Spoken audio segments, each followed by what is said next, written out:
What's up, guys? On this week's show, Jurassic World Fallen Kingdom review, Morbius solo film, and Infinity War is stupid, plus Dumb Shit of the Week. All that and more on this episode of One Giant Leap for Geeks. That's one small step for man, one giant leap for Geeks.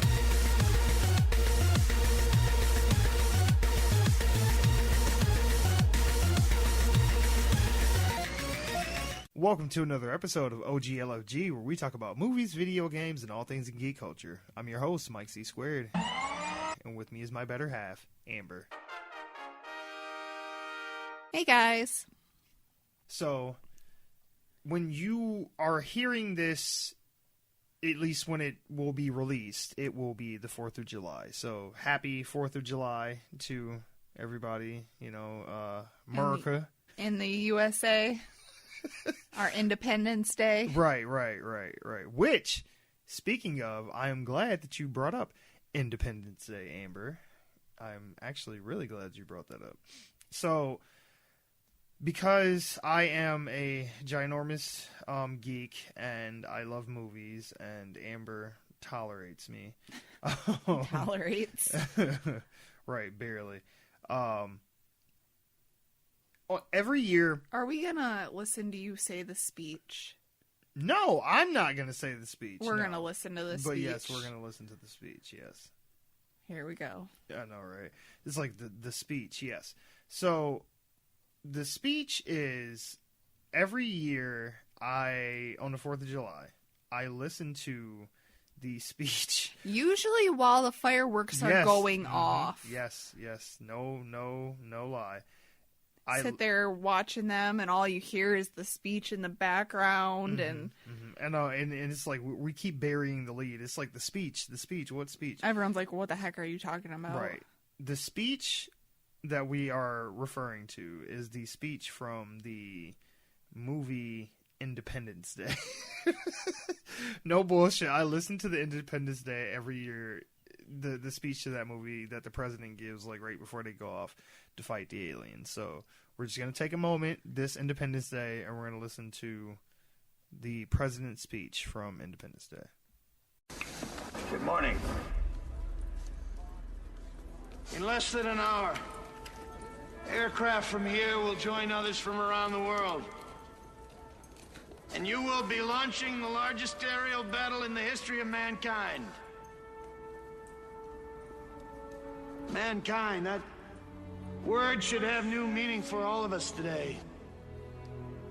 We can't be consumed by our petty differences anymore. We will be united in our common interest. Perhaps it's fate that today is the 4th of July, and you will once again be fighting for our freedom. Not from tyranny, oppression, or persecution, but from annihilation. We're fighting for our right to live, to exist. And should we win the day, the 4th of July will no longer be known as an American holiday, but as the day when the world declared in one voice, we will not go quietly into the night. We will not vanish without a fight. We're going to live on. We're going to survive. Today, we celebrate our Independence Day. God damn it, yes. God bless America. And to think, the guy who wrote and directed that movie, I'm pretty sure is not American. Oh. But it's funny though, because just quick sidebar about Independence Day in general, kind of like the theme of that movie is not really even about American patriotism. It's kind of like global patriotism, because it's like all of these nations and different types of people have to come together to fight this common enemy, that's a complete foreigner from another planet and shit. So But yeah, no. Every 4th of July, I listen to that speech. I don't know why I love it so much, but I do. We're not going to tomorrow. Yeah, we are. We are. It's one of my favorite speeches. Yeah. And I love fireworks. I just like to sit there and watch them, and yeah, can't zone out because all I hear is this grand old speech. I think it makes it more epic. So, guys, if you hear this before you go see fireworks this year, or just have it in the bag for next year, when you go see fireworks, listen to the president's speech from Independence Day while the fireworks are going off. It'll make you feel like a true American. True American. Right, as opposed to all this, like, fake ass bullshit y'all been doing now. Land of the free and all that stuff. Like, nah, listen to the president's speech from Independence Day. That's where it's at. Anyway, so how it should have ended is a little YouTube channel. I don't know if you've ever heard of it. They're kind of small. They don't, get a lot of views or anything. No. How it should have ended, for those of you who may not know, is a YouTube channel where they do cartoons and they give alternate versions of how they feel the movie should have ended or how a plot twist should have played out and different things like that. It's a comedic channel. It's really good. They got tons of videos. They've been around for a while, and it's really awesome. If you haven't watched them, go check them out. Just how it should have ended. Trust me, it's great. But anyway, they did one recently for Infinity War. And as with any film, if you begin to pick it apart enough, the logic, it all starts to unravel. And, so a lot of times when I watch these How It Should Have Ended videos, they're all kind of tongue-in-cheek. They're not quite like the CinemaSins videos where they basically almost nitpick to death a movie to the point where it's just like, okay, this isn't even funny anymore. Now you're just kind of just bitching at this point. But they made a lot of great points on how they could have stopped Thanos in this one. And I'm not going to lie, this kind of ruined the movie for me. After watching it, I was like, shit, like, you know what? Yeah. And I mean, some of these I had seen people talk about online already on their own, and I just assumed, like, yeah, well, in the heat of the moment they didn't think of that. That's usually how it goes. It's like, when you're in a situation like that, you're not, everything is what is it, hindsight is 20/20, or something like that. So it's like, yeah, when you're looking back on something, yeah, anybody can sit there and go, oh, well, you could have did this, and if you hadn't done that, a chance to think about it. Right, exactly. So yeah, but with that being said, when Doctor Strange is looking in time and he comes out of it and they're like, oh, what were you doing? And he's like, oh, I was trying to find a possible outcome or solution to how we could win this. And he's like, I went through like 14 million different possibilities or some such shit. And Tony's like, well, how many do we win? And he goes, 5. And I'm like, oh shit, okay. And I'm like, because in the movie he just says 1. Oh, and sorry, spoilers for Infinity War, I guess.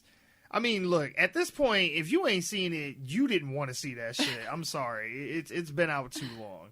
Like, I'm pretty sure it's not in theaters anymore. I don't think so. Yeah, so, yeah. I'm like, Ant-Man and the Wasp gonna come out at this point, so you way behind. Look, I know, you gotta play catch-up, because Marvel is starting to release 3 a year now, so you better get on your shit. Anyway, so, the first one is when Thanos, comes back to Titan and the Avengers are there waiting for him. Doctor Strange is talking to him and he says, like, oh, you look like a Thanos. And Thanos says something back to him and he's like, cloak of levitation, and it grabs his arm. He opens up a portal beneath Thanos. He falls in it. He closes it. It cuts his arm off and it's done. And it was just like, well, shit. And Star-Lord's like, did we win already? And I was like, shit. that would have been a really good idea. It would have been. But again, I'm like, in the heat of the moment, but then at the same time, the little devil on my shoulder is like, well, they did sit around and come up with a plan of how they were going to stop him before he got there. It wasn't like he just showed up right away. They had time to think of that. Yeah. But they don't. I mean, they try to just pull it off his arm, which we're going to get to that too.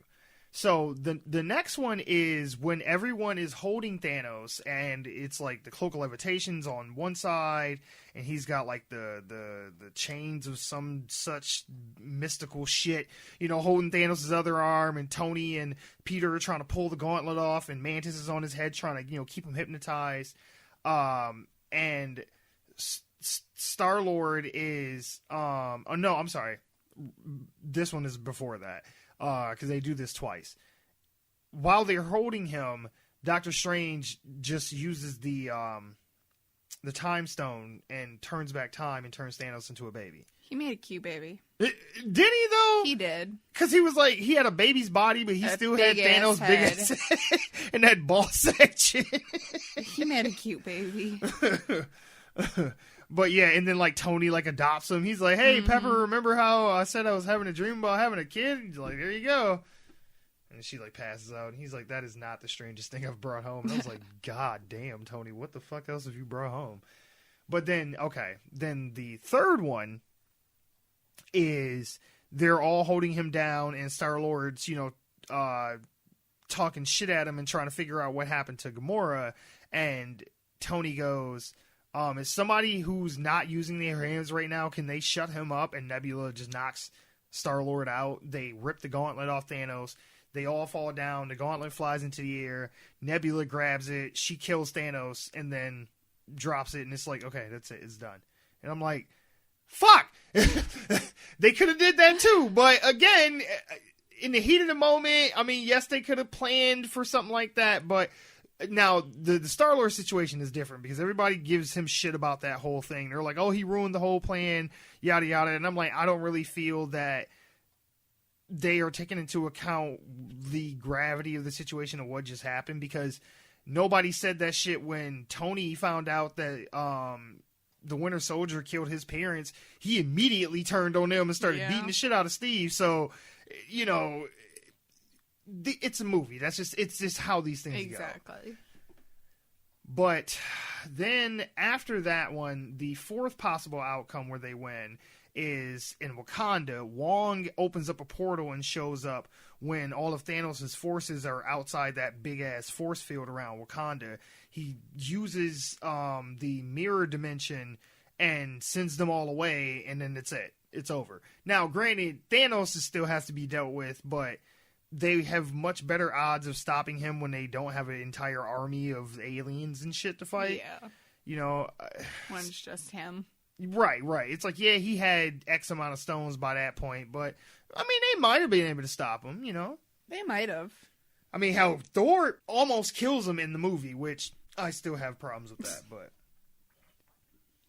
We're not going into that right now. We'd be here all night. Pretty much, yeah. We'd be recording this through the 4th of July. But anyway, then the final one. When Thor and Thanos finally confront each other after Thor finally gets his new axe, he throws it at Thanos. Thanos uses the gauntlet to try and stop it. The axe breaks through that defense, and Thanos is hit with the axe, and then they do the whole scene and play it out with him saying like, oh, you should have aimed for the head, and Thor goes like, no, he's like, I think the arm is just fine, and it cuts to Thanos' arm being cut off, and they win. Completely like at his shoulder. Right, from like, the collarbone, where the shoulder and collarbone like meet, just gone. And you've got to think about it though, they did this for a reason. They're setting up the other movies. Sure. And like I said at the beginning of this, as with any other film, if you begin to pick it apart enough, the logic will unravel, and you can always say, well, they could have did this, or why didn't they do that? Mm-hmm. And, why didn't they think of whatever? So, I mean, and that's fine. But at the same time, it does kind of validate a couple of the arguments that people were making, because people were saying, like, oh, well, why didn't they just use a portal and just cut his arm off?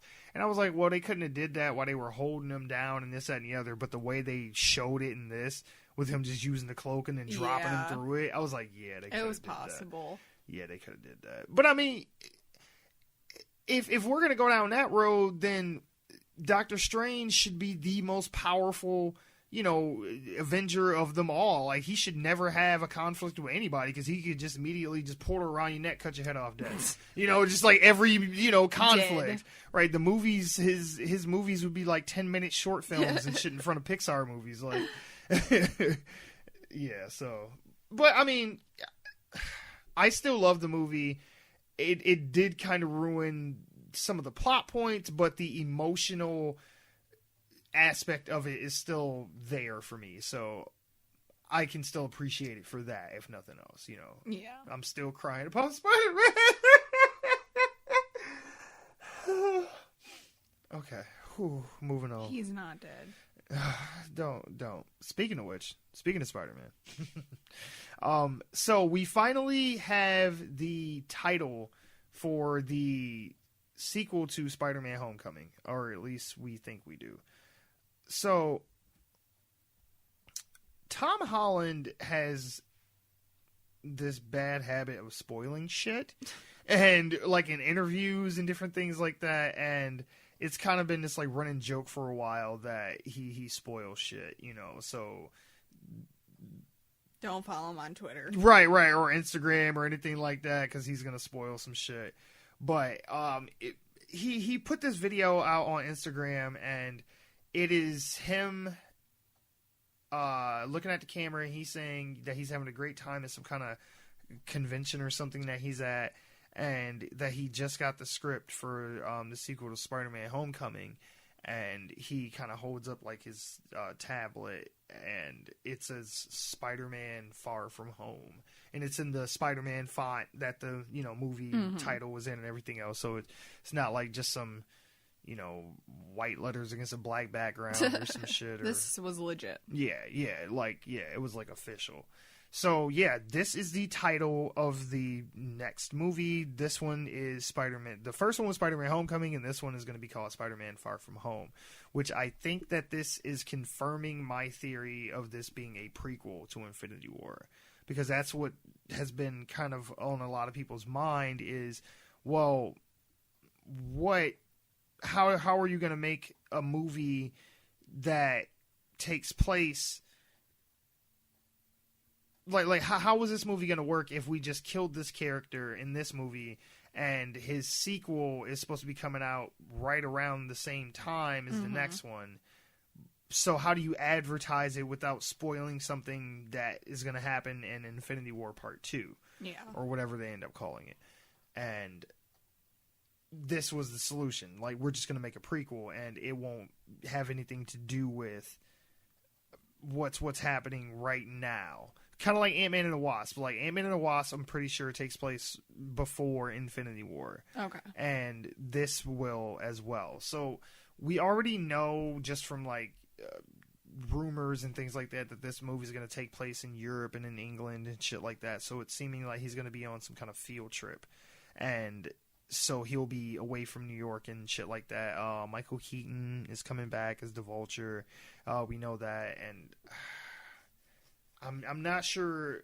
I think that I think it's confirmed that Jake Gyllenhaal is going to play Mysterio. Mm-hmm. So yeah, Jake Gyllenhaal is going to be in this, and Michael Keaton as villains, and we don't know anything else besides that right now. Tom Holland's in it. Right. Spider-Man will be in it. Yeah. I wonder if. I hope not.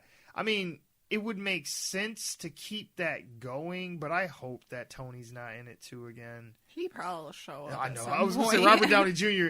is never going to turn down a paycheck. He would be like, shit, what? Yes, please, and thank you. When and where. Right, shit, fuck the bullshit. But, yeah, so I'm pretty sure it's going to be a prequel. It's going to be in a field trip. It's going to take place somewhere overseas, and it's probably going to end with Peter and Ned being on the bus coming back from the field trip to New York, and that's where we see it pick up with him at the beginning of Infinity War when he's on the bus, on the bridge. I think that's how they're going to tie these things together. And if there's another movie that comes out in between that, and Captain Marvel is another prequel, but that's set like decades ago, like back in the 90s, so or is it the 80s or 90s, something like that. It's a period piece, as they say, as the proper folks, as you know, a proper critic would. It's a period piece in Victoria, England, Victorian era.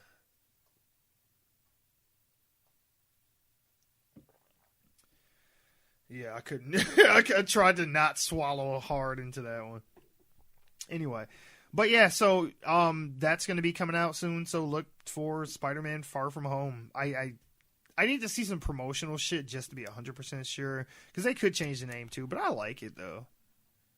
Like I think they have a theme going. So just real quick before we jump off this. When they make the third Spider-Man movie, what do you think it should be called? Going with this home theme. Oh. What were you going to say? A Whole New World. Oh. Spider-Man. Like Aladdin. A whole new world. That's exactly what popped in my head. Well, the whole world died, so. Well, half. So it's a whole new world now. Oh, God. No, that'd be too close to... Marvel, contact me. Right, I know, right. You can reach us at officialoglfg@gmail.com. No, there's a comic run called Spider-Man, like Brand New Day or One More Day. I think both of those titles are used at some point. So that's kind of too close to that. It's got to be fit into the home theme.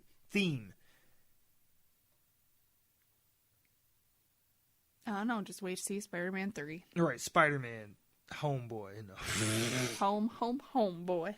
Right, Spider-Man, I'll be home for Christmas. No.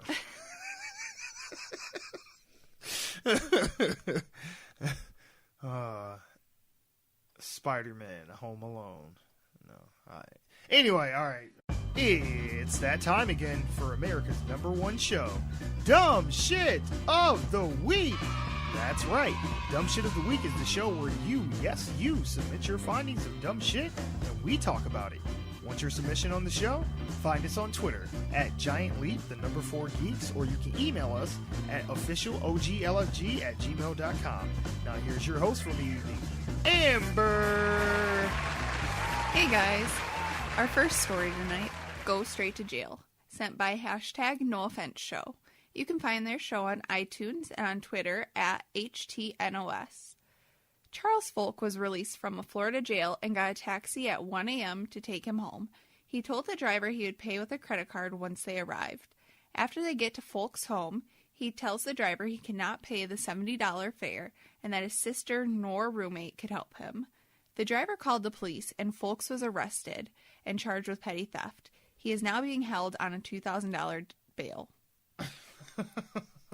Like, what was he thinking was going to happen?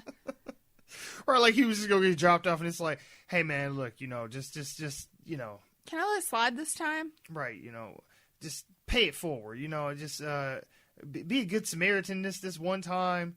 He said, no, you better call Uber for that kind of bullshit. Like, how far did he have to take him for a fare to be $70? It must have been $70 worth of miles. Shit, I don't know. We don't have taxis like that. Well, we do, but because they're not so common around here, because we're in not like a super urban city or something like that, like they're ridiculously expensive. Like, when you're somewhere like New York or some shit like that, I'm sure because there's so many different taxi companies or public transportation and all this other shit to compete with, that it's probably not too expensive. I know for about a 15-minute ride, it was $35 at my old job.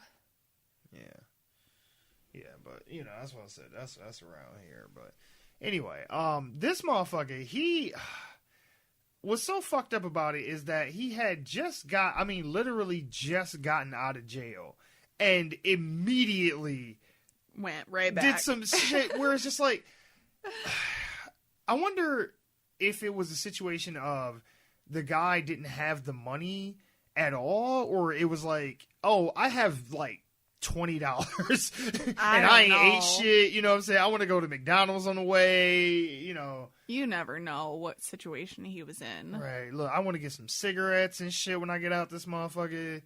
Like, I don't know. Who knows? He wants to live his best life. He clearly is right at this moment. He is living his best life right now. When they brought him back to the jail, they was probably like, didn't we just let your dumb ass go? Like, how the fuck, like, what did you do? Because, I mean, it's like some kind of statistic or some shit that a good percentage of people who end up getting released from jail end up going back within a certain amount of time and shit. They get caught up in some other shit. And I'm just like, damn, like, dude, your refractory period is amazing. Like, you turned around and came back. It was like, shit. It hadn't even been a couple hours yet. Right. It was like, damn, we ain't even cleaned your cell out yet. Like, shit. All right. Well, shit. Look, everything is still right where you left it. Like, you dumb son of a bitch. Over $70, though. I mean, look. I'm sure it didn't just escalate immediately to he calling the police. Well, I'm sure something else happened. And it must have had to escalate. They must have gotten in a fight or something. He tried asking his sister and his roommate for help. Like, what more could have taken place? I'm thinking, like, he probably at least threatened once, like, you know, if you don't pay me, I'm going to call the police. Oh, yeah. And the guy went, oh, well, you know, I'm sorry, man. You know, if you could just wait. Because it was in the story, it said something about the guy's sister was out of town and he was trying to get the taxi driver to take the payment over the phone. And he's like, the fuck? Like, what is you even talking about right now? Will you just PayPal it to me? Oh, man. So, yeah, pro tip, if you get released from jail and you need a ride home, make sure you have money to pay for it if it is a taxi, because you don't want to end up going right back to fucking jail again. Do not pass go. Do not collect $100. Take your ass back to jail. Go straight to jail. Rat bastard. A rat in India made its way inside an ATM machine. It chewed through a bunch of Indian currency, about 19,000 rupees worth. Police say that the rat had entered the ATM through a small hole. Pause. Start again, because I did the sound while you were talking. Sorry. Rat bastard. A rat in India made its way inside an ATM machine. It chewed through a bunch of Indian currency, about 19,000 rupees worth. Police say that the rat had entered the ATM through a small hole used for cables. About 25,000 rupees were salvaged from the machine, and the rat was found dead inside. Now, Amber found this one on her own. Tell them the corny ass pun that was attached with it when you tweeted it at the podcast Twitter page. I don't remember. You don't remember? No. I'm shocked that you don't remember this. I don't remember it. Are you sure? I don't remember.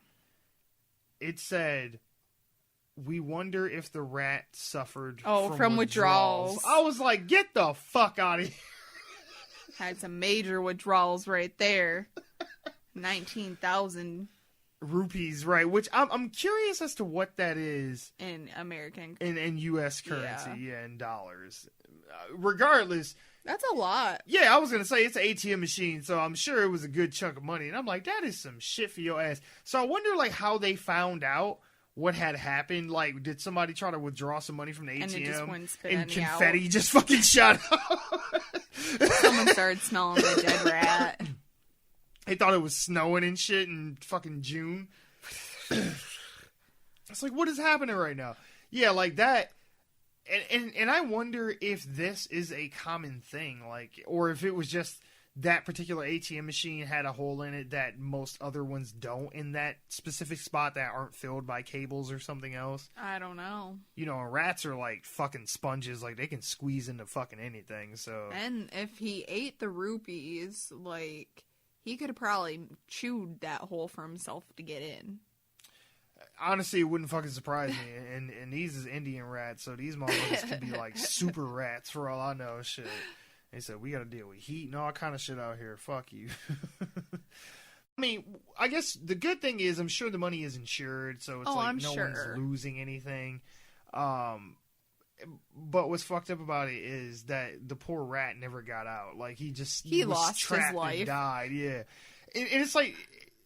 It always fascinates me when animals get into some shit and then they can't get themselves back out.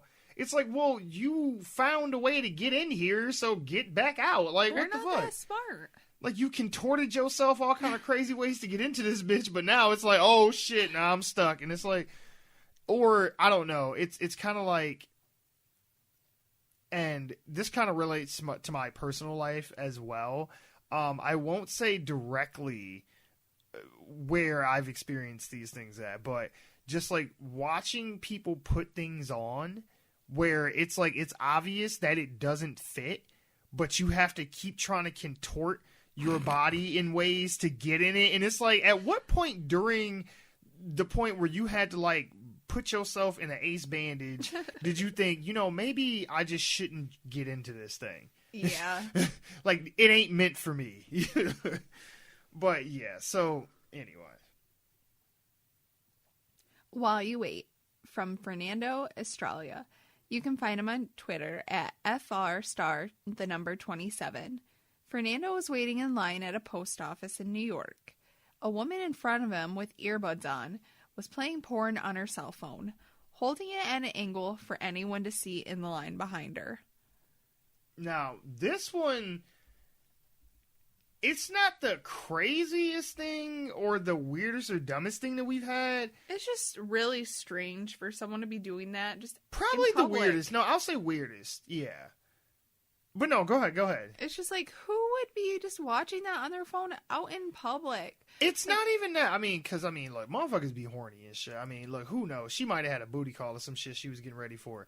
My thing is, because she had headphones in, so she didn't want other people to hear it, you know, so she had enough thought to do that, but she was deliberately showing the dude behind her. Now, I don't know if she just goes around and every time she's bored in a line somewhere, like when she goes to Six Flags, is she just standing in line, you know, watching somebody get, you know, gangbanged and shit and just, you know, showing some, you know, poor family behind her and shit with a bunch of kids and shit.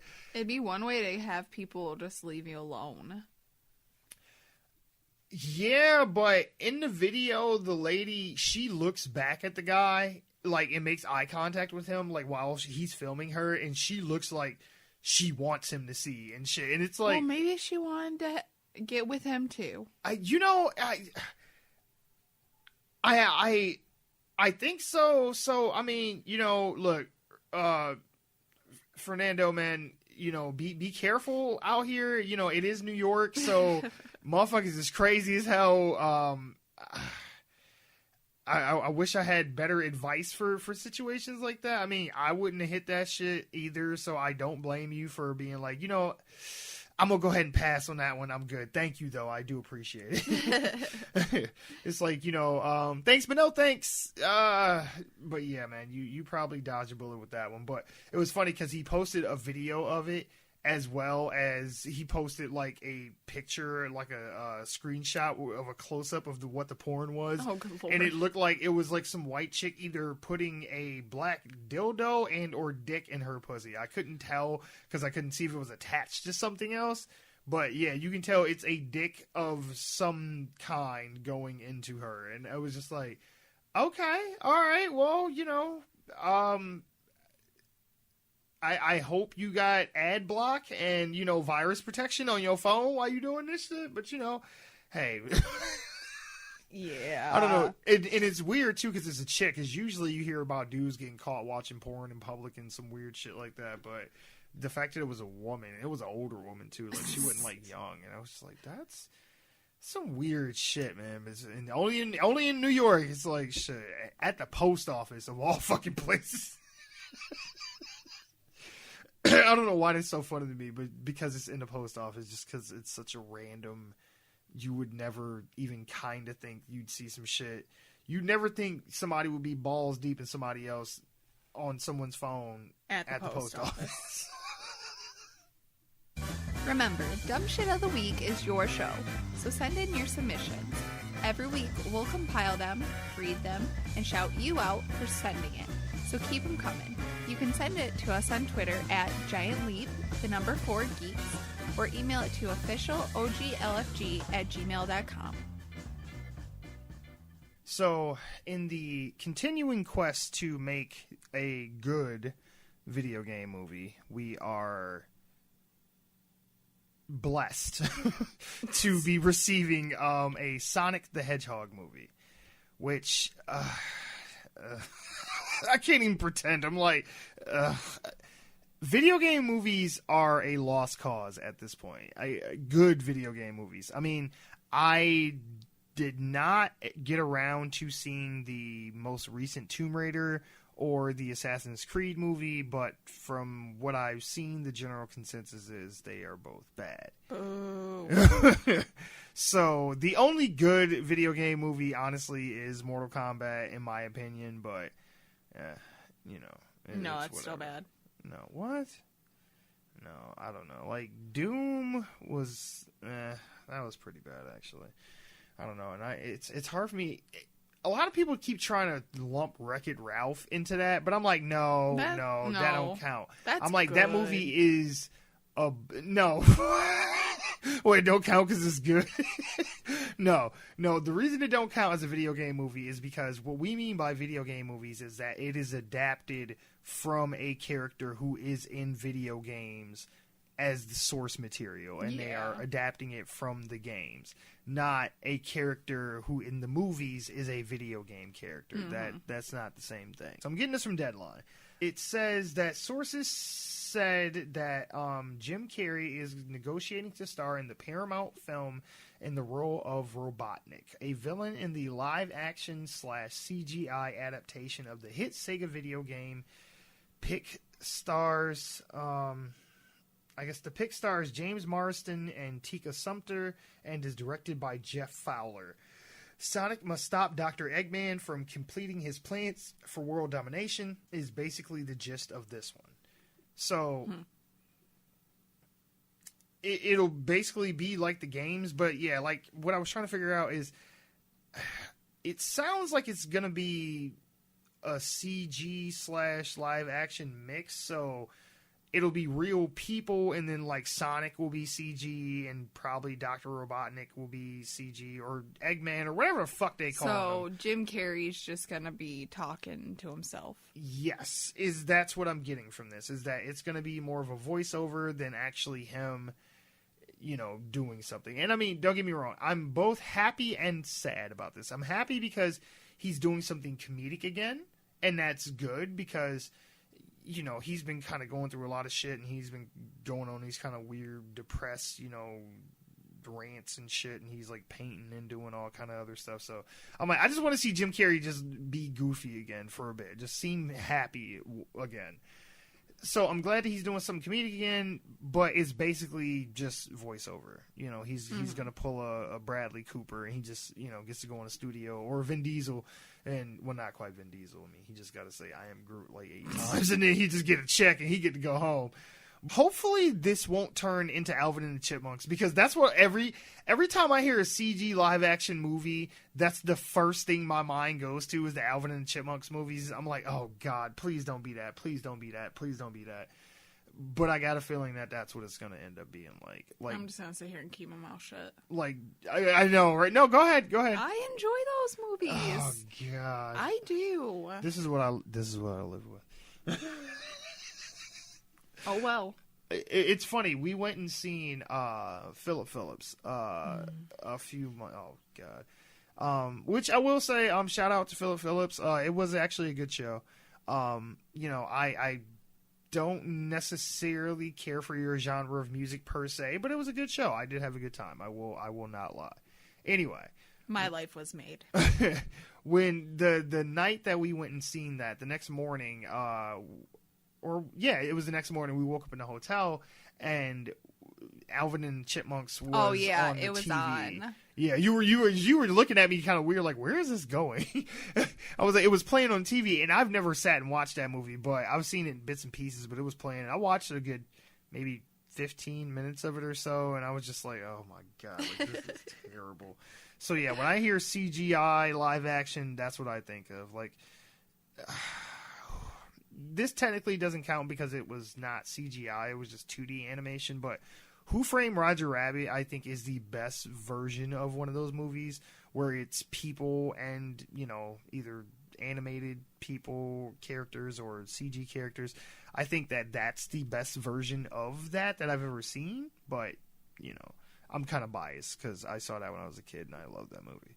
I'm curious, though, as to how kids will react to this because Sonic has not been... It's more our generation. Right. He hasn't been relevant culturally for a long time. Now, yes, he is in the Super Smash Brothers games, but other than that, if you don't play those, then... You don't know who he is. Right. It's like... some people may remember the 90s cartoon. Do you remember that? No, I don't really think so. Sonic, he can really move. Sonic, he's got an attitude. Sonic, he is the fastest thing alive. There was actually I'm not going to lie. It wasn't a good show. I'm shocked that you just went off on that whole thing and remembered it. Oh God, man. I have problems with short-term memory. I do, but with long-term, I can pretty well call back stuff from pretty far, at least. Usually. It just depends. But anyway, in other casting news, Jared Leto has been cast as Morbius, the living vampire. So, he has not completely jumped ship from DC. He is still going to be playing Joker in a Joker movie of some kind. Who knows what the fuck is going on over there at DC? Because they're making 2 Joker movies still, I guess. One with Jared Leto and one with maybe Joaquin Phoenix or somebody else. I don't know. Whatever. Anyway, and maybe he's going to be in Suicide Squad 2 and possibly some kind of Harley Quinn Joker spinoff movie. Again, they're just throwing shit at the wall and seeing what sticks, guys. But no, we had a plan this whole time. Anyway, Jared Leto has, I guess, signed on to play Morbius, the living vampire, and he's not going to be in the Spider-Man Homecoming sequel, Spider-Man Far From Home, as he should be. He's going to be in a solo spin-off film a la Tom Hardy's Venom movie. And I'm like, what are we doing, Sony? I feel like they're stabbing us in the back. Like, I feel like they're stabbing the fans in the back, and I feel like they're stabbing Marvel in the back. Because they made an agreement with Marvel to go, hey, we're going to let you use Spider-Man in the MCU, because we've pretty much tarnished his goddamn image, and we've kind of shit the bed with him. So we're going to give him to you, let you get him back on his feet, and then you'll make movies for us, and we just sit back and collect the money and don't have to do shit but just loan out the character to you. And Marvel has been doing a good job of it so far. But at the same time, then Sony turned around and goes, well, we use Spider-Man himself, but we just will take some of his side characters and villains out of his rogues gallery and put them in their own solo spin-off movies that have nothing to do with Spider-Man or the MCU or anything else. It's like you're taking his main, outside of the Green Goblin, his main nemesis Venom, and spinning him off into some shit that has nothing to do with anything. And now you're going to take Morbius and spin him off into something that has nothing to do with anything. And it's just like, why? So, for those of you who don't read the comics or did not watch the animated Spider-Man cartoon from the 90s, Morbius, the living vampire, is, and I'm getting this from Wikipedia, Morbius's true identity is that of a former award-winning biochemist named Michael Morbius, who is imbued with the vampiric superhuman abilities and physical traits stemming from a failed biochemical experiment which was intended to cure his rare blood disorder, as opposed to supernatural means, with the rest of his appearances featuring his struggles with his inhuman-like vampiric persona, his insatiable lust for human blood, and his subsequent efforts to cure his horrific condition. So,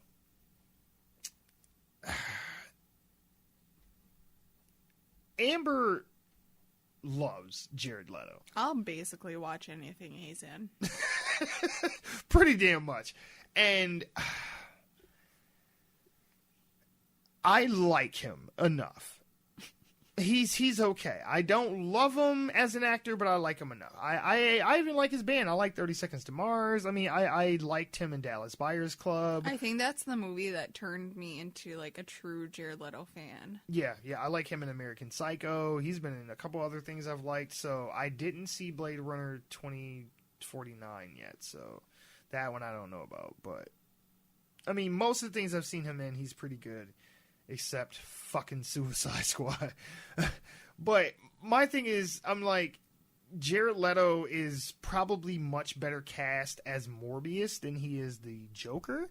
Plus, I look at it like this. If he screws this up, at least he'll be fucking up a character I really don't give that much of a shit about. Except, other than, like, you know, him fucking up the Joker, like, the best villain in probably, or maybe not the best, but probably the most popular and well-known villain in all of comic books. If Superman is probably the most well-known superhero in all the comic books, then the Joker would probably be the best-known villain in all the comics. And y'all just turned him into some fucking cheap, run-of-the-mill, cholo-ass gangster-type bullshit with a grill. A grill! The Joker has a grill, Amber. I know this don't bother you like it bothers me, but he has a grill, and that is a problem. Stop hating. No, fuck that. That ain't hate. Even Jared Leto said that shit turned out like some bullshit, so... Anyway. My feeling about this, though, is I am getting a sneaking suspicion that Sony is still trying to make another Sinister Six movie or some kind of variation of the Sinister Six, because they're doing these spin-off movies, because supposedly there's going to be a Silver and Black movie where they're going to have Silver Sable and Black Cat spin-off in a movie, and now they have Morbius and Venom, and these are all Spider-Man villains. So I got a feeling that they're going to try and spin these motherfuckers off into their own movies and then bring them together like Avengers style. and it just be like the bad guy Avengers and shit. So, yeah. And then maybe 10 movies down the road, maybe then they'll bring Spider-Man into this shit. Probably not.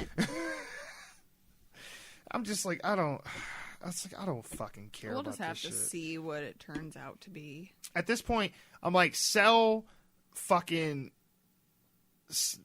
either sell Spider-Man to Marvel or Disney finna just buy Sony altogether. Like, they're gonna buy PlayStation and all that shit. Give it a few months. Right, I swear, as soon as they get done with this Fox shit, they on their way. You just wait. Shit, motherfuckers say they don't want a monopoly. I'm like, I want this. I'm like, get Spider-Man and all of his rogues away from Sony. Just period. Like, Avi Arad, you had your fucking chance with that shit, and you shit the bed one too many times. Fuck you. You can tell I feel very passionate about the character.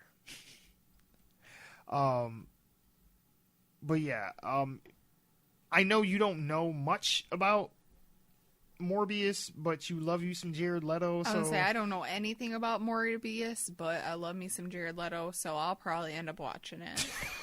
Well, I mean, we're going to see how Venom does, because that's the one that I'm kind of like... And you and I both love Tom Hardy. We do, but we all know that's not Tom Hardy. That's not. Who is it then? I don't know. He may look like him. He don't sound like him. Yeah, that's not Tom Hardy. Is an interesting choice. I can't get over that. Yeah. That might have to be one we watch at home. You know Tom Hardy. He love him some voices and shit. Like, you know his Bane voice, so you know he love him some voices. If nothing, like, Johnny Depp love him some costumes, and Tom Hardy love him some voices. So everybody got their quirk. Okay, boys and girls, we are finally to that moment in the show where we're going to talk about our biggest story of the week. LeBron James has joined the LA Lakers. No, I'm kidding. No, God, no, we're not talking about that shit. No, we're going to review Jurassic World Fallen Kingdom. Now, if you've been with the show for a while, you know that we kind of flip-flop on how we do these reviews. Sometimes we do no spoilers. Sometimes we do all spoilers. Well, we're going to start breaking up our reviews into halves. So we will do one half non-spoiler and one half spoiler. And you will be very obvious to you when we go into spoiler territory. So don't worry. You can stop listening then. But if you don't last all the way to the end, make sure to follow us on Twitter and Facebook. Look for One Giant Leap for Geeks. On Twitter specifically, it is @Giant Leap, the number 4 Geeks. So then that way you hear all this stuff, so if you don't stay to the end. Anyway, that spiel's out the way. I wanted to welcome back, finally, DJ Melly Mel. Finally! Yeah. I know, I feel like I haven't talked to you in, like, years. I know, we go from an every week thing to I've been gone for 2 weeks, and I'm like, what the heck? And you're not even with me now, you're on vacation. I am broadcasting via Lakeside, so right. I like it. hey, it's nice, I'm sure. I'm just sitting in my cramped little abandoned time capsule room, that's all. Well, I am not. I am sitting lakeside next to a fire, and it's gorgeous. Oh, wow. Well, what's is it, like, ungodly hot there, too? No, it's 85, and there's a breeze, and oh, nice. been swimming, and just, I don't even need a fan. I don't need an air conditioner. We've been rolling with the windows down when we go to town. That's really nice because, oh, God, over this weekend, it was terrible, and I was like, God, I hope it's not horrible like that where you are now.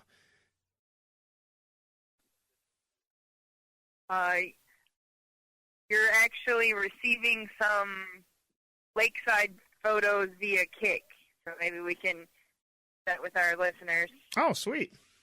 If they're curious. Right. It's like, wish you were here, hugs and kisses from DJ Melly Mel. You got it. Make some postcards to send out to you guys. Yeah, so you can get that in our merch store too. You can get our DJ Melly Mel vacation postcards along with our One Giant Leap for Geeks coffee mugs. Yes, our limited edition. Right, only 2 of a kind, only 2 in the whole world. Very limited, extremely limited edition, you might say. But okay, so to start this off, I had not seen the first movie. 2015 Jurassic World? Yes, Jurassic World, the first movie in this new franchise. I did watch it the day before we went and seen Jurassic World Fallen Kingdom. So I'm, fresh, and, I have that movie so fresh in my mind, and I'm, caught up with where we are in the whole Jurassic Park mythology, I guess you can call it. Real quick, I did rather enjoy the first Jurassic World. I did not think that I would like it as much as I did. It did a lot of things that were very reminiscent of the first Jurassic Park and had a lot of callbacks to that. But I thought it was good, though, for what it was. I didn't think it was as good as the original movie, but it's better than the sequels that came after it. I also think... I agree. Oh, sorry. Go ahead. No, I liked the Jurassic World. That was pretty cool. And I was like you, I liked all the Easter eggs and the reminiscence and the 90s nostalgia feel. Nothing's going to topple the original. No. But I did like that they paid homage to the original Jurassic Park. Though, in the first Jurassic World, it seems like they kind of, retconned and kind of did like a soft reboot to the franchise, because it kind of made it seem like only the first Jurassic Park movie happened and the sequels never happened after that, because it kind of just seemed like we went from Jurassic Park to Jurassic World and there was like nothing in between. And which I was fine with that. I'm like, hey, that's what the new Halloween movie seems to be doing. They're just going to be a sequel to the original Halloween, and all the other movies in between, they just act like they never happened, which that's fine. But in this movie, I was a little bit confused because they make references to stuff in the sequels. Like, there's a line where one of the characters says that they don't need to, that the dinosaurs need humans' absence and not their help. And that's a callback to a line that Dr. Hammond, the guy who started Jurassic Park, says in the sequel. So I was like, okay, maybe these movies are connected then. Maybe they all are in the same continuity. Which, if that's the case, I have some questions if that's the case. But for Jurassic World Fallen Kingdom, it is a direct sequel to Jurassic World. It does pick up. It doesn't actually give us a time, but we're just going to assume it's a few years after the first movie.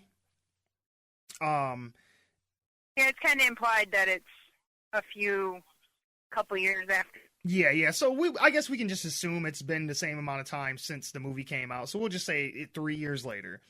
And the dinosaurs, have completely overrun the park at this point. And come to find out that the park was built on the island, and the island had a dormant volcano on it. At the time, it was dormant, at least.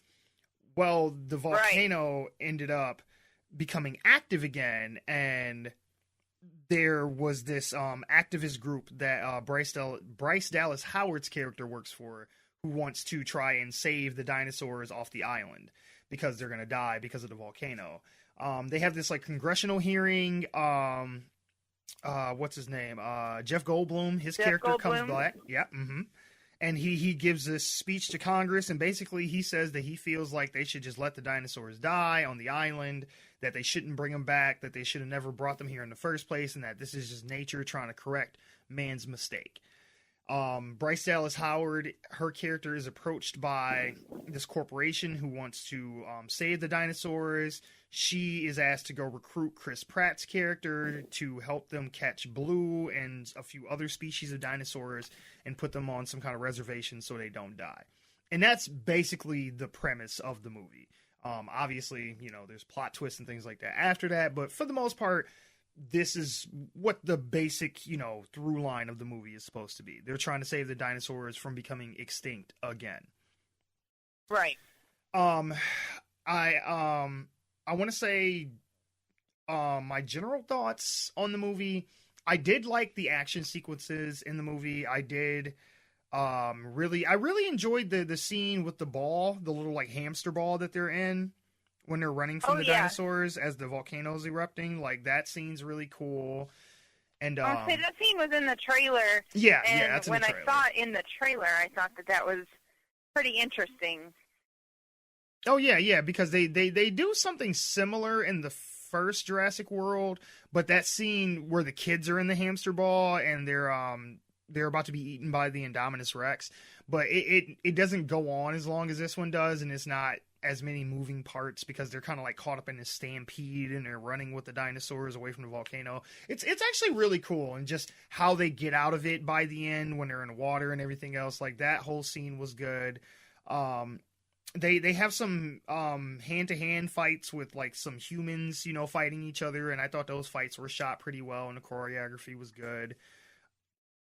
The way the movie looks overall, like the cinematography, like I think the way it's shot, like there's some like really beautiful shots in it. There's a scene, and I will try my best not to spoil it, but there's a scene where there's a ship leaving the island and there's something back on the island that the characters are looking at.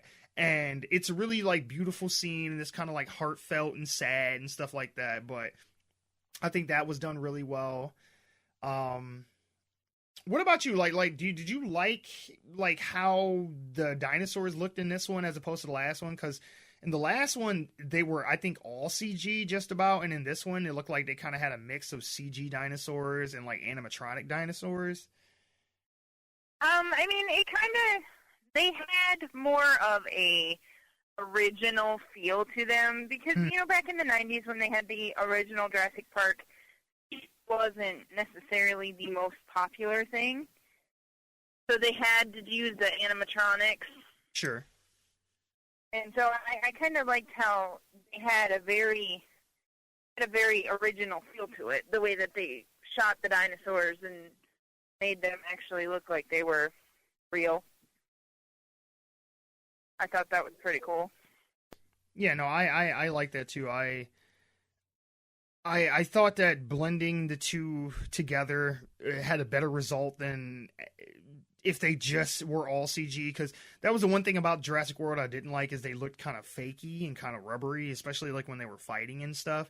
So yeah, this one, I agree. Yeah, the dinosaurs felt more real. The acting, I thought was okay. There are some characters who are not even characters; they're more like caricatures of people. Like, there's some of the villains are just like mustache twirling, like tie you to some railroad tracks type, villains and shit. And they kind of, took me out of it because I was like, I know that Chris Pratt's character and Bryce Dallas Howard's characters are kind of types, but they had enough characterization to where I could kind of go with it. The villains, they were such like one note, type villains that I was just like, yeah, and then their motivations were kind of weird too. So I was like, yeah, like, I don't know. And I mean, most of the people in this movie are good actors. So I don't want to say like, oh, these actors are bad, because they're not. Because I've seen, Chris Pratt be really good and stuff. And I mean, we all love him in Guardians and shit. And I've seen Bryce Dallas Howard give like really good performances in a lot of movies, and most recently in Black Mirror. But in this one, I don't know. The acting felt kind of stilted. The directing I think, was all right, I guess. Oh, I'm sorry. Go ahead. Just as far as the characters, I mean, they felt. I know that it's Jurassic Park, and I know that the focus is on the dinosaurs. Sure. But it almost felt like they had too many one-liners, and then I don't know how to explain it. Like, it felt like it was two separate things that were kind of pieced together, as opposed to one cohesive movie between the acting and the dinosaurs. Does that make sense? Yes, no, actually, I absolutely agree with what you're saying right now. Like, that was probably my biggest pet peeve with the story in general, is that the jokes were really, the jokes weren't funny, for one, and the jokes felt like very awkwardly placed. So like when they would do the one-liners, it was kind of like, well, that wasn't really even all that funny. And in the situation you're in right now, I don't really think this is a time for you to be trying to crack wise and shit. But I mean, I get it. It's a summer action movie. There was a couple of parts where I was like, haha, that's funny. But sure. It wasn't more than that. It was just the extent of, haha, that was funny. Sure. No, I would say, like I said, the directing is okay, to what they have to work with. I mean, honestly, a lot of my issues with the film is going to come down to the script, because just the writing and the plot in general, I have a lot of issues with. So I'm trying not to knock the acting and the directing too much, but as a director, it's your job to, go over what you have, on paper and convey that to your actors in such a way to get the best performances out of them. And it's your job to basically salvage, just a bunch of random stuff and bring it together into a way that it all works together. And I don't think that this film necessarily did that. I mean, I don't even want to say the first half, like the first act of this 3-act story, I did like. All the stuff on the island was actually pretty decent. Once they get off the island, then we go into some other territory, and I'm just kind of like, I don't know about this. I thought the underwater sequence was pretty interesting, though. There's a scene with the lava, which I don't want to go into too much detail about, but I like that one too. Yes, I agree. That was a good scene as well. Yeah.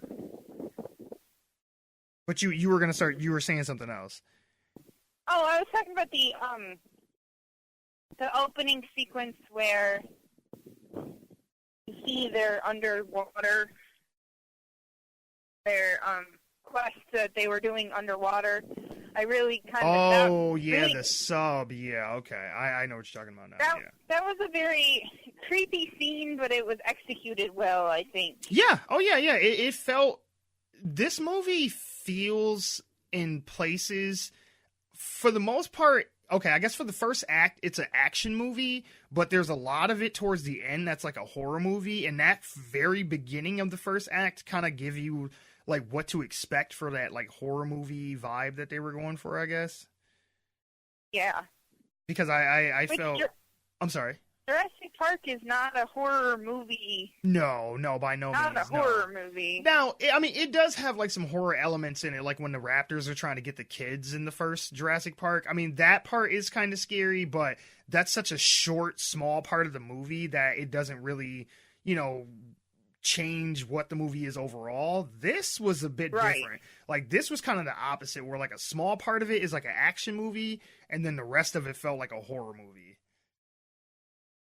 I guess how before we get into spoiler territory, like, how did you feel about like the supporting characters? Like, I don't remember the supporting characters' names, but it's the one kid who's like the tech guy, the kid with the glasses. Franklin. Okay, yeah. What did you feel about Franklin? I liked Franklin. I thought he was very representative of today's typical, in the 90s they had a different feel for things. Sure. And even in the Jurassic World, the first sequel that they had made, there's a different kind of feel to it. And this Franklin kid, he was very representative of today's, kids and culture and... Sure. I mean... I thought he was actually quite comical. Yeah, he was definitely supposed to be the comic relief character, yeah.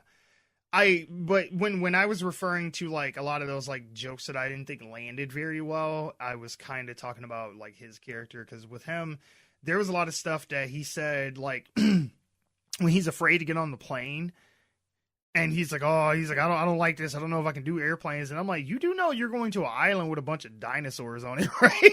It was like, if you can't get over your fear of flying, like, you ain't gonna make it on this island, man. like you gonna have to get over that shit real quick. Well, I mean... And it's like, hey, I understand. I'm afraid of flying, too. Yeah, people's fears are kind of... It's kind of funny that we're afraid of certain things, whereas other things don't bother us. Right. But I think that kind of... His character kind of showed that. But that was his thing, though, too. He was afraid of the dinosaurs, too, so it was like, he was just... To me, he just felt like he was just scared of everything. Kind of reminded me of Chucky Finster. Yes, oh my god, yes. Especially with them glasses and shit. He kind of has like a black kid's version of that hair, too, so yeah. Yeah, he kind of reminded me of a scaredy cat Chucky Finster. Mm-hmm. And for those of our listeners who don't know who Chucky Finster is, go just Google it. Yeah, hashtag Rugrats. Like, if you know what Rugrats is, your childhood was shitty. I'm sorry. Rugrats and Doug are like must-see shows of every person's childhood. But what about the veterinarian girl? Oh, I liked her. She was cool. Okay, yeah. I thought it was nice to see, because Claire in Jurassic Park is very prim and proper and girly. Sure, and she's wearing the heels and always got her hair done up. Even in this movie now, you still can see. Yeah, it's like they try to make her look more laid back, but it's like, yeah. I thought the veterinarian girl was pretty cool that, she's not going to take anybody's credit, and she even mentioned something about that. Oh yeah. in There's a one of the line where she sequences. says, what does she say? Something to the effect of, "I'm not as weak as your comment implies," or something like that. I think that's exactly what she said. Yeah.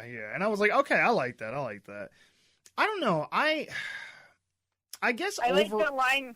Sorry. I like the line when she's talking to the doctor guy, E.D. Wong's character. Yeah. Where he's like, "Oh, they're talking about the raptor blood." Yeah. He said, "Well, I created her blood. It's pure."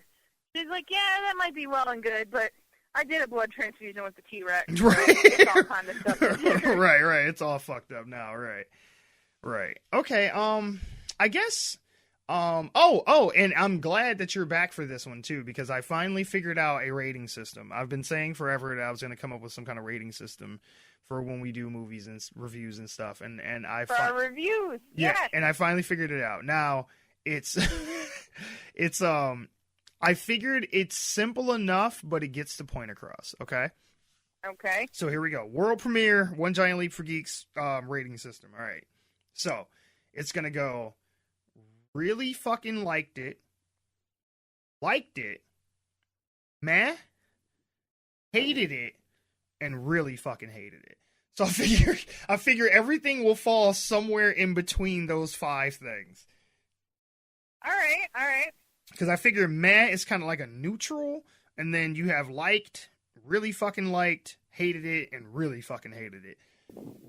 I like it. All right, so overall, I will say that Jurassic World Fallen Kingdom, I hated it. I didn't really fucking hate it, but I did hate it. I did not enjoy myself at all. And honestly, there were a few times where I was trying to see how much longer we had until the movie was over.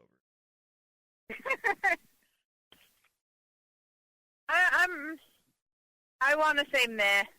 Okay. I mean, That's fair. There are some parts that I liked and some parts that were kind of nostalgia and kind of not, and you're just like, okay, I can kind of support that just a little bit, but overall, I'm with you. I don't think it lived up to the hype that it had. I don't think it followed the success that they were expecting. I am fairly certain that there will be another one, and I just don't think that it will be received very well. Yeah, by the end of this, they pretty much guaranteed they're making another one. The way this one ends, it's like, yeah. I mean, they kind of did the same thing like they did with the original Jurassic Parks. The first one was great. Mm-hmm. The second one, you're like, okay, I can kind of see how this connects, but it's not, it's not equal to the first one. God, and no. then the third sequel is going to be so underrated and nobody's going to remember it. And I just, the way that this is going, I have a feeling that it's going to end the same way. I think you may be right. I really like Jurassic World. This one was meh. Yeah. No, I felt about the Lost World came out, so. Yeah. No, yeah, me too. I was kind of meh. See, that's the thing. I really like the original Jurassic Park. The Lost World Jurassic Park, I'm kind of meh about. Jurassic World, I like it. Not really fucking like, but I like it. And then this, I just hate it. So, okay. I feel bad because there is a lot of stuff in it that I did enjoy, but there is so much more that I didn't like that it kind of just tipped it over the edge from meh to just I hate it. So, okay.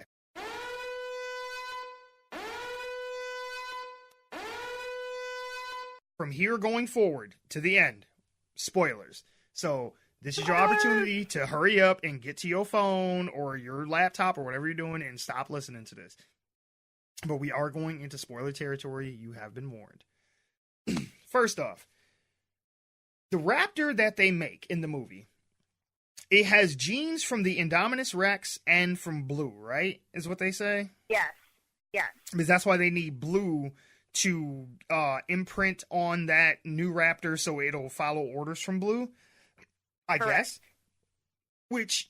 Well, no, they needed the Indominus Raptor, and they needed Blue because they needed to imprint onto this new raptor from Blue, but they didn't necessarily want the orders to come from Blue. They just wanted it to be, like, they wanted Blue to be a mother for a short time to this.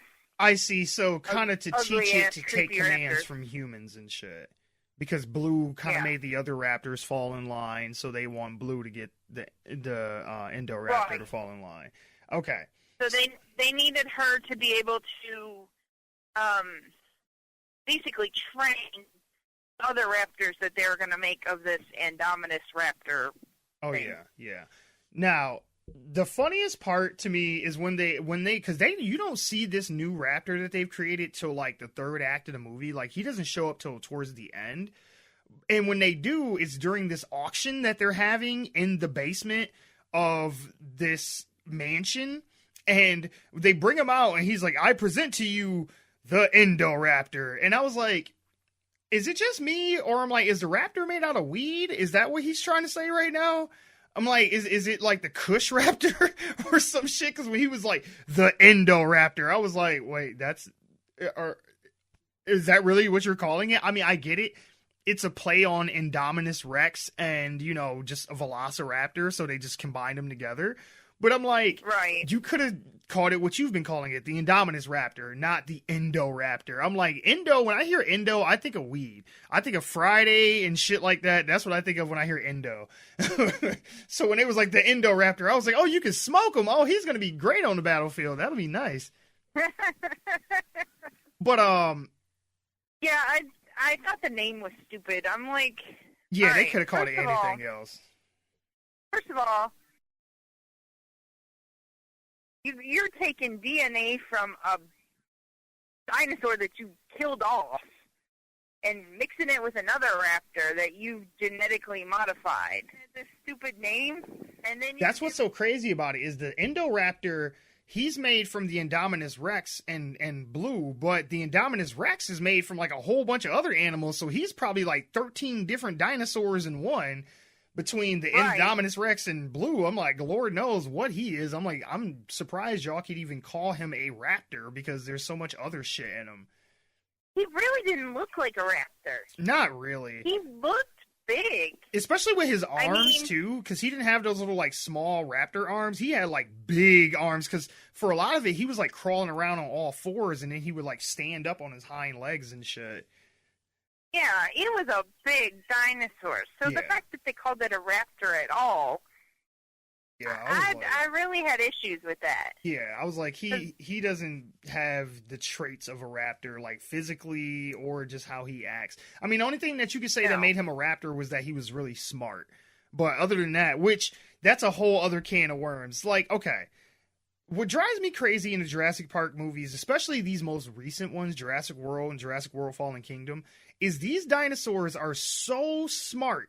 They are cunning. They are problem solvers. They can use tools and shit. They can get in and out of places that you wouldn't think they would know how. They can set up booby traps and shit. I mean, remember in Jurassic World where the Indominus Rex scratches up the fence and they think he's gotten out, but he's hiding in there because he wants them to come in Yeah. there looking for him? Like, they set traps and shit.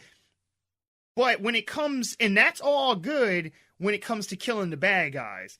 When the good guys are in danger, they just become stupid all of a sudden. Like when the Indoraptor was killing people in the auction room, there's a scene where one of the military people who is helping them gather up the dinosaurs, he's been stealing teeth from all the dinosaurs for like collection and shit, right? Yeah. And he goes into the Indoraptor's cage after he's tranquilized him to go steal one of his teeth.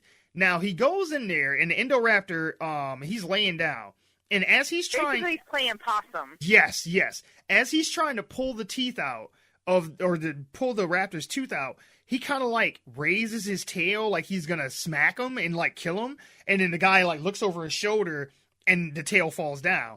And then, like, the raptor, like, opens his eyes and, like, kind of winks at the camera and, like, a smile. I swear to God, he smiled at the camera. He really did. He had that evil smile. And I was like, what the fuck is going on? I was like, did he just smile at the camera? I was like, okay, this shit is getting stupid now.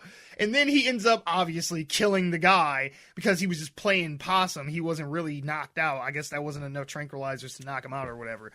But I was just like... The whole time, it's so stupid because it's like, even if you've never seen a movie of any kind before, you know that dude's gonna fucking die. It's like the moment he went into that cage, it's like, yeah, you're gonna die. like I don't care what happened right before that. You tranquilized him or not. The moment he opened that door, I was like, yep, he's gonna die. He's gonna die. But... I mean, the raptor was so intelligent during that part, but then when he's chasing Chris Pratt and them throughout the mansion, he's like tripping all over dinosaur bones and like running through walls and shit. And I'm just like, why would you do all that? Like, you can run around these things. You don't have to like, because remember when he's chasing a girl up the stairwell and they like tear half the stairwell apart? And I'm just like, why is he acting like he can't maneuver around corners and shit all of a sudden? But if it was a villain, he'd have snatched him up and then been dead in a heartbeat. And I get it, you're not going to kill off the heroes, but just the way that the animals, it just seemed like they got more dumb when they tried to kill the good people, and that kind of bothered me. I don't know. I mean, either they're trying to portray the bad guys as really stupid. Sure. Or they're trying to portray the dinosaurs as really dumb when it comes to the bad guy or the good guys, like you said. I kind of agree with you on that. What did you feel about the whole... Okay. What did you feel about the whole cloning of the little girl? Because there's a character that we meet in there, and she's supposed to be the granddaughter of a guy who helped John Hammond make the dinosaurs in the first movie. Though we've never seen or heard of these characters ever before this movie, but apparently they were always there and we just didn't know about it. But I think the old man was mentioned in one of, I think it was the original Jurassic Park. Are you sure? I think his name was mentioned. Maybe. I need to go back and watch the original one because I was like, who is this supposed to be now? I was like, I don't remember. Maybe it wasn't the original. Maybe it was mentioned in part 2. Maybe The Lost World or some shit. I could see that. It could have been, yeah. I knew that I had heard the guy's name before. However... Yeah. No, they have a falling out, I guess, and that's why we don't see him in the movies or whatever until now. Well, right. The reason that they have a falling out, once you find out towards the end, is that the guy, his daughter dies, and he uses the technology that they use to clone the dinosaurs, and he clones his daughter and imposes her, as his granddaughter. But we don't know that until, like, almost the very end of the movie.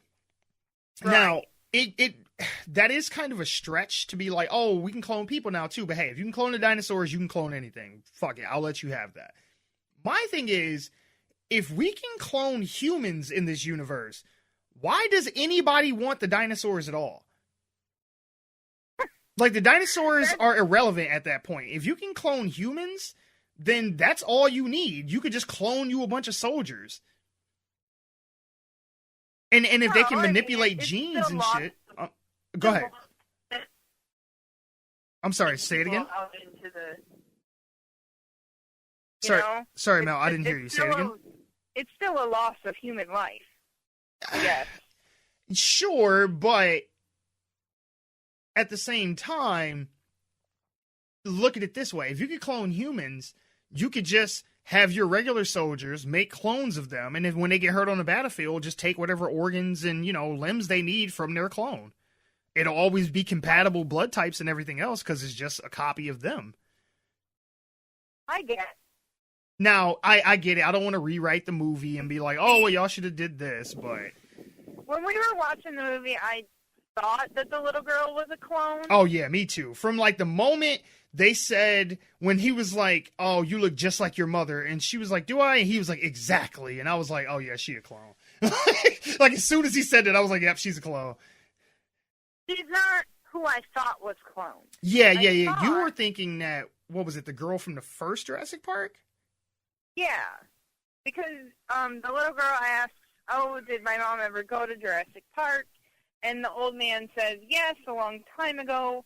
And I mean, the little girl had some features to the other little girl. So before I realized that she was a clone, Mm-hmm. I thought maybe she was like the daughter of the original little girl, and then I thought she's a clone of the original. Well, see, And that I would tried to have... like think. Right. And then I started thinking back, and I said, no, I think that was Hammond's granddaughter. Mm-hmm. Which I thought that would have been a cool little twist if that would have been, a clone of the girl from the beginning. That could have been a good thing, like to tie it back to the original movie. But they didn't do that. She's just some, it's like, oh yeah, it's just some random character you've never heard of before. Yeah, we cloned her. Like, okay. But I mean, okay. So the the Indoraptor, his whole thing, what makes him so special is that they have trained him to take like commands from a laser pointer, basically. So, okay, this is how it works. So you have the Indoraptor, okay? And then you pick a target for the Indoraptor that you wanted to kill. Say it's an enemy general in some kind of camp somewhere, right? You have to take a gun with a laser pointer, focus it on the target, and then push this little sonic button that makes this sound that makes the raptor go attack and kill. That is the dumbest shit I have ever seen in my fucking life. If you have a gun... Why don't you just shoot the guy? Thank you! If you have a gun with a laser pointer on it, shoot him! If you can find somebody and focus a laser pointer on them, they're already dead. You just pull the trigger. Like, why would you say, okay, if you can put a laser pointer on somebody, you could shoot somebody from across the fucking world, okay? It's like, why would you need a raptor to be within like 50 feet of them to go kill them? Like, that was so dumb. Because I was like, how is this replacing soldiers? Because the whole like point of the movie was like, oh, we're gonna weaponize the dinosaurs and use them for like military applications. And I'm like, how are any of these things better than soldiers or tanks and real technology? Or like drones. Yes, thank you. Drones, anything else. I'm like, yes, the T-Rex is a massive creature and it'll kill a bunch of motherfuckers, this, that, and the other, but it can be killed. It ain't like they're invincible or something. Like, they shoot Blue one time and he damn near fucking died in the movie. So I was like, why is it better to have dinosaurs? This is stupid. And then I don't know if it'd necessarily be better, but it's thinking for the hearsay of the movie, they're cooler. Sure, yeah, cooler, because it definitely ain't cheaper. Well, maybe it is cheaper. I don't know, because the way they were selling these dinosaurs, I was like, for something that's extinct and cannot be made naturally on its own anymore, y'all are sure lowballing these dinosaurs. I'm thinking when they're like, oh, you could sell these for millions. I'm like, billions, you mean? I'm like, you could have sold one of them raptors for like $20 billion and been good.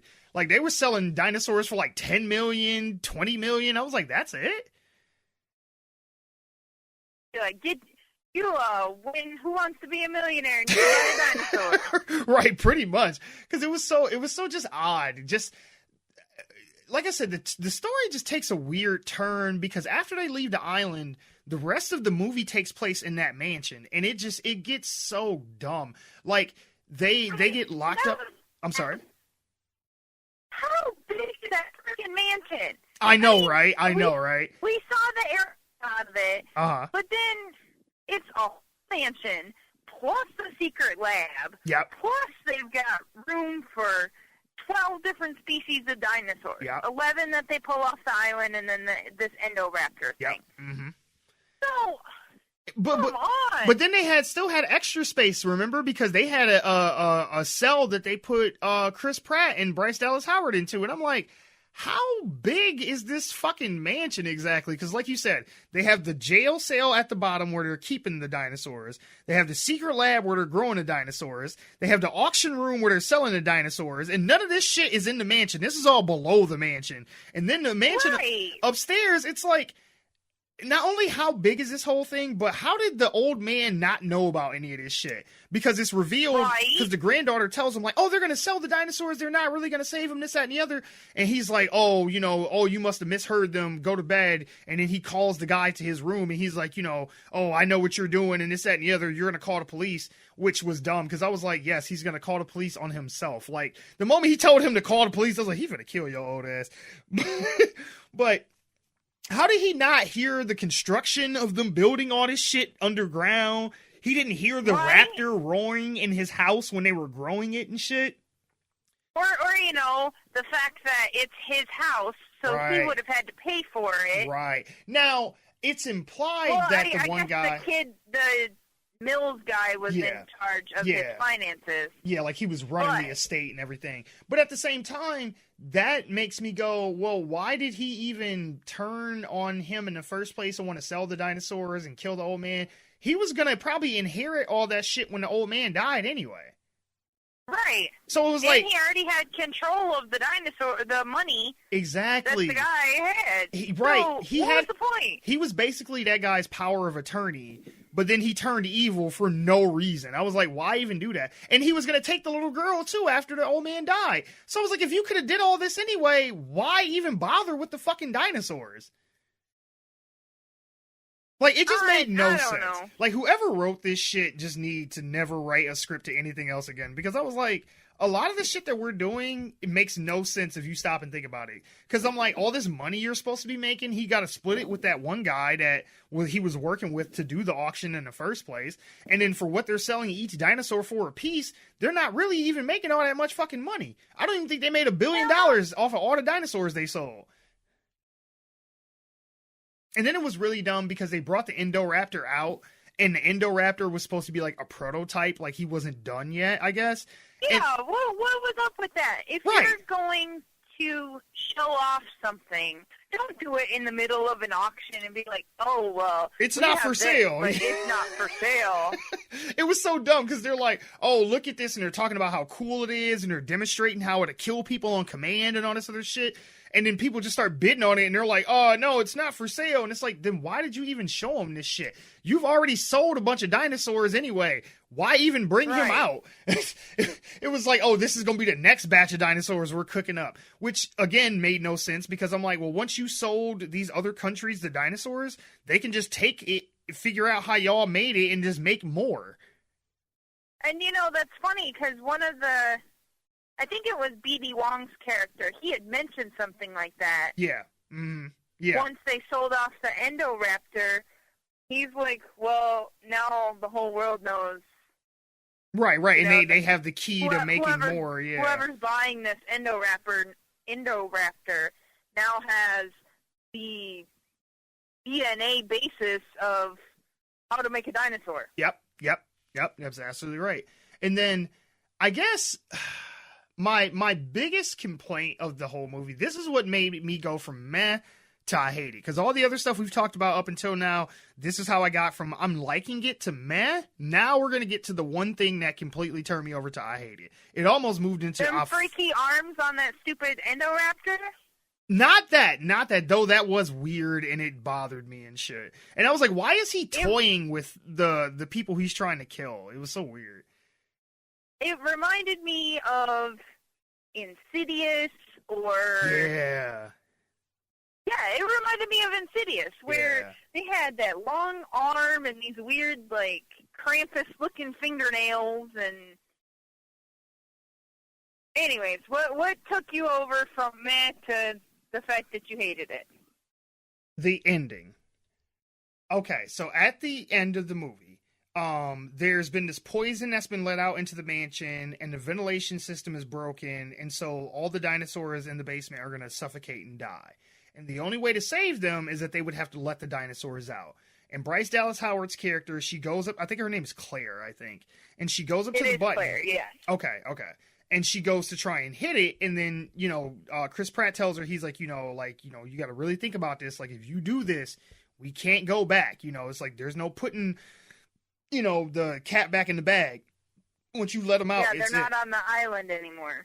Exactly. And she thinks better of it. Well, at first she's like, oh, well, I can't let them die. And then she thinks better of it, and she decides not to push the button. Then her and Chris Pratt go walk up to the window, and they're just watching the animals, like, you know, writhe in pain and suffocate and start to die. And then suddenly, the little girl, the clone, she hits the button and opens the gates and lets the dinosaurs out. And I was like, are you fucking serious right now? And then she looks at them and she goes, I couldn't let them die. They're alive like me. And I was like, you know what, you little shit. I was like, you know what? I can deal with an argument of whether or not human clones should be allowed to live as regular human beings. You know, I will hear that argument. I would probably even support that argument. They didn't choose, you know, to be created, just like you didn't choose to be born. No one chooses to be alive. But when you make animals who are not compatible with our current day, you know, species of animals and society and everything else, these things are from 160 million years ago, and you're bringing them into 2018. These things are not compatible. When they were on the island, they couldn't control that shit. Now you've just let them out into the world. And it's not just the dinosaurs that they took off the island. The pterodactyls and shit got off the island. The big ass, like, whale dinosaur thing, he's out in the ocean eating surfers and shit. And I'm just like, what just happened? Like, this is not Jurassic Park anymore. This is not Jurassic World anymore. This is like Planet of the Apes now. Like, we've completely changed the status quo. Like, if they make a third movie, that movie will be about how the dinosaurs are overrunning the Earth. Yeah. Like, it makes no sense. Jeff Goldblum says, they were here before us, and if we're not careful, they're going to be here after us. Yeah, no, he called that shit, and at the very end, he's like, welcome to Jurassic World. And I was like, are you fucking serious with this shit? Like, now the title makes sense, because in the first movie, when they called it Jurassic World, I was like, oh, it's kind of like a play on, like, Disney World or some shit like that. I was like, that's cool. Instead of Jurassic Park, it's Jurassic World. That's cool, but now, it's like, no. The whole world will be inhabited by dinosaurs. And I'm like, okay, see, I don't even want to see the third one now. Because I'm like, now, it's just gone from being kind of dumb to just really fucking stupid. To where I'm like, I don't want to see a movie full of dinosaurs. I mean, where the whole world is full of dinosaurs. And, you know, it's kind of funny. In the original Jurassic Park, when that guy was trying to steal the egg. Yeah. And they, you know, they're like, oh, well, all these are females. Okay. But you took the frog DNA, and there's a certain kind of frog. First of all, don't you think you do your research? Hey, this type of frog randomly switches sex so that they can have a mate. I am glad that you're bringing this up, too. I am glad that you're bringing this point up, too, because I thought about that watching this movie. And when I watched the first Jurassic World, because in the original Jurassic Park, they made all the dinosaurs female so they couldn't reproduce. That was the whole thing. They were like, oh, well, what's stopping them from making more? And they're like, well, they're all female. But then you find out that they use this certain frog's gene that changes its sex. Okay, fine. But fast forward to Jurassic World, I'm like, well, wouldn't you have stopped using that frog's DNA and used a different kind of frog so they couldn't mate? Because at the beginning of Jurassic World, there's a line where they're like, there's two triceratopses going at it over at the, popcorn stand or some shit. And I'm like, so they are having sex. I was like, so you kept using that same frog DNA? I think they just kept the original formula. I don't think that they actually altered anything. But that was a big director mistake in the beginning. Yes, that was dumb. Yeah, because it's like, why would you not change it if you know that they can mate and make more dinosaurs? Like, you don't want to make more dinosaurs that you can contain. So why would you keep using the same shit? Wait, I lost my train of thought. Oh, I'm sorry. No, it's okay. Oh yes. When we get into this Jurassic World, and they're first trying to get Blue. Mm-hmm. Blue had a bunch of little baby raptors with her. Yeah. You can't tell me that they were left over from when they had all these raptors in this park. They look too young. Which, I mean, granted, it's a dinosaur, and you can't really judge the age of a dinosaur, but they looked like Blue had babies, is what my point was. Are you meaning when he's watching that video? No. when they arrive on the island as right as the volcano is about to erupt. Oh, no. That's a different dinosaur, like those little teeny tiny ones. Yeah. Yeah, no, those things are in the Lost World. We see them for the first time in the second Jurassic Park movie because they killed this little girl. Okay. Yeah, no. Okay. Yeah, well, they're always small like that. Yeah.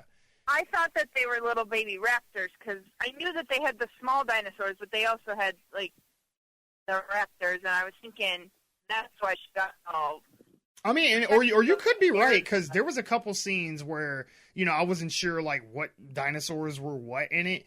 But, so you could be right, because I do think I did see some raptors running when they were running from the volcano, when they were in that big hamster ball. Because I think there's a part where a raptor tries to eat one of them when he's, like, running next to it.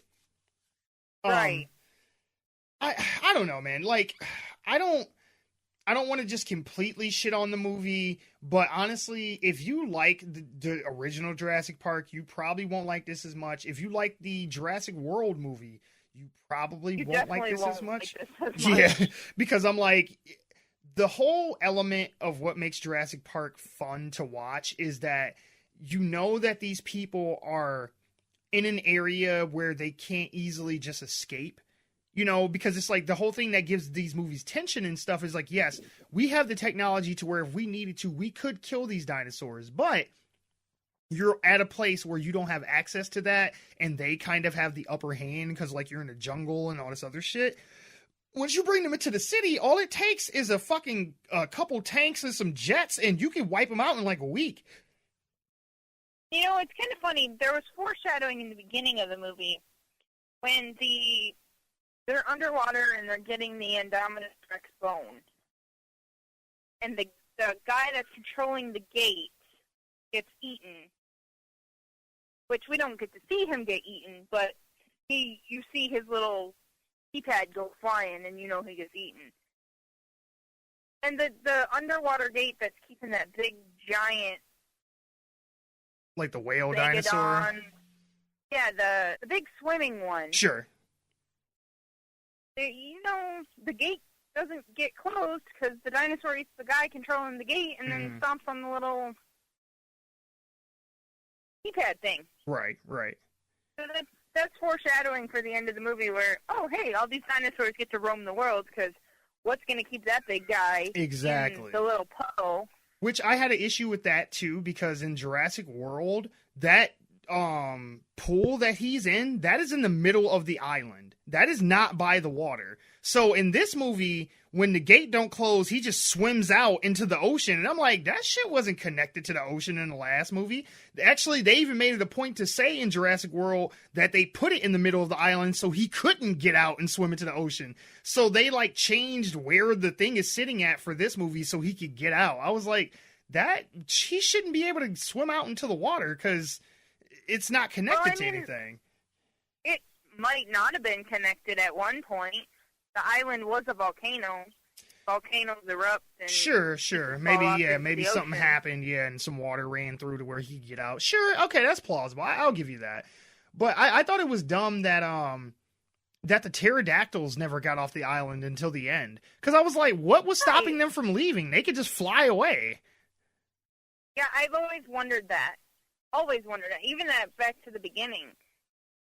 Even back to the original. Yeah. I mean, pterodactyls fly. Yeah, well, in Jurassic Park, in the Lost World, they do get off the island. That's why I'm so confused at why they decided not to keep all the continuity together, because at first, when they made Jurassic World, they acted like Lost World and all that shit never happened. But in this movie, it did happen. So I'm like, how did y'all ever open that park in the first place? A T-Rex got loose in San Francisco and killed a bunch of motherfuckers. How did y'all ever get approval to build Jurassic Park after that? That's why I thought they wiped those other movies out, because they was like, well, we could never build the park if this shit happened, so we're just gonna act like none of that shit happened, and only shit happened on the island that people didn't know about, and we could control that and keep that information quiet.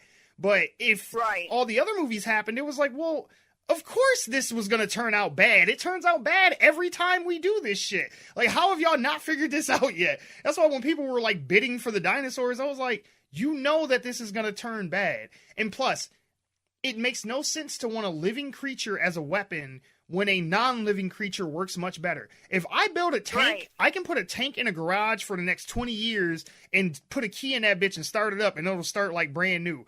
I can't put a T-Rex in a cage for 20 years and then bring him out to go fight some shit. He will just starve and die. I'm like, then you got to take care of him and everything else. It's like, the whole concept is dumb. I'm like, if you're not going to use it as an attraction, I don't get why you would think that you could use it for any other purpose besides just getting people to pay to just look at it. But to say like, oh, I'll teach it to, you know, fight in wars and shit, is like, no. Right. And speaking of the T-Rex, Mm-hmm. okay, so they're trying to portray that this is the same T-Rex from the whole, like, from the original Jurassic Park. Sure, yeah. And you can tell that because in Jurassic World, it was, you know, scars and the age marks. Yeah. Then this, I don't want to say that it's gray, but the skin color of the dinosaur has changed. So they're trying to portray the Jurassic Park original, and that one T-Rex has been living this whole time. Yeah, like that's the same T-Rex and just because I'm pretty sure in Jurassic Park they do say that they only made one T-Rex. So there's not like a bunch of them. But then in the Lost World, there are more than one T-Rex. So who fucking knows? Because like I said, either the continuity is what it is, or we're going to ignore the other movies, but they keep jumping back and forth. So I don't know what's happening. I want to say one of the characters even made Franklin kid. He said, "Oh, the T-Rex should be dead by now, right? The T-Rex should be dead by now." Yeah. He says it multiple times. Mm-hmm. He's like, "Okay, so they live. So yeah, the T-Rex should be dead by now, right?" Like, yeah, the T-Rex is not ever going to die. He's just always going to be there. No, yeah, the T-Rex and the Raptors are going to be like the Terminator of this shit. Like, they're going to be in every fucking movie no matter what. It's just, so... Yeah, it's going to be the same one, and they're going to, just give them some more scars and call it good. Mm-hmm. But yeah, no, overall, like I said, I hated this shit. Like, I would not recommend anybody to go see this. Like, the fact that it's made almost $1 billion already upsets me because we're guaranteed to get a third one, so there's no getting out of it at this point. You want to go see Jurassic World Kingdom, it comes out on video or on video demand or you went to see it like $25. Yeah, no, it's cute is what it was when we went to see it. That was probably $20 much. Yeah, no. I could have definitely gone without going to the theaters to see this for sure. Like, if it was on TV, sure, I'd sit and watch it. Oh, yeah. But yeah. I don't know. Yeah. I think that the fact that it's made nearly $1 billion, like you said, is very upsetting. I know, because I'm just sitting there going it's not a $1 billion movie. It's not Black Panther. It's not the Avengers. Oh. But see, that's the thing, though, is like domestically, yeah, it's made a lot of money here in America, but it's making the bulk of its money overseas. So I'm like, it's starting to turn into like the Fast and Furious, where like they get all their money from like China and shit. So they just, or Transformers, so they just keep making the movies just because they know that, foreigners are going to watch it no matter what. Yeah. But anywho, yeah, that was Jurassic World Fallen Kingdom. So watch at your own peril. There you go. But I do want to thank DJ Melly Mel for taking the time out to sit and talk with me about this movie that was not worth the time that we've actually sat and talked about it. That's all right, it's street flow and wind go and people out on the water, so. There you go. All right, well, I will not keep holding you up from your vacation, hon. Thank you so much for being here with me again, and I will talk to you next time. All right, guys. You guys have a good night. Hey, before you go, go check us out on Podbean. They are one of the best podcasting apps out there. Podbean's been a leader in the field of podcasting for over 10 years, developing innovative tools for podcasters and for podcast listeners. You can download it on the App Store or go get it on Google Play. But remember, you can always find us at our home, onegiantleapforgeeks.libsyn.com, or on iTunes, Spotify, Google Play Music, or anywhere else you get your podcast. Make sure to show us some love, so go ahead and like, subscribe, rate, follow, review, and all that shit. Got any questions you want us to answer on the show? Any comments, criticisms, or just want to say hi? You can email us at officialoglfg@gmail.com. You can also find us on Twitter at Giant Leap, 4 Geeks, and on Facebook, Reddit, Pinterest, Tumblr, and Instagram. Just search for One Giant Leap for Geeks. Bye!